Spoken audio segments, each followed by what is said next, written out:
aming adventure, meron kaming community involvement. Yung ginawa namin kahapon, si Doktor, ay buong hapon ng gagamot.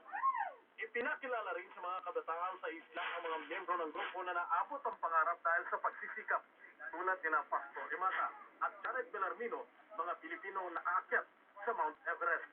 Sa tulong ng Coast Guard, nadala na sa Maynila ang matandang may sakit.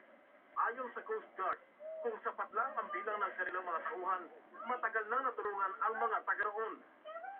But this is not sufficient to guard our coastline. As you mentioned, 36,000 kilometers of coastline. So even at 6,000 by the end of the year, malayo pa yung ating habol. Swerte na lang ng mga taga-isla kung may balangay na makadalaw sa kanila. Marami pang gustong gawin ng Philippine Coast Guard para matulungan ang mga isla, pero ngayon limitado pa ang kanilang kilos. Hindi makapagdagdag ng tauhan at ang mga trabaho na gusto nilang gawin nakaatang pa sa balikat ng ibang ahensya ng pamahalaan.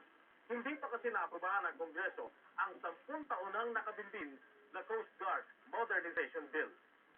George Carino, Patrol ng Pilipino.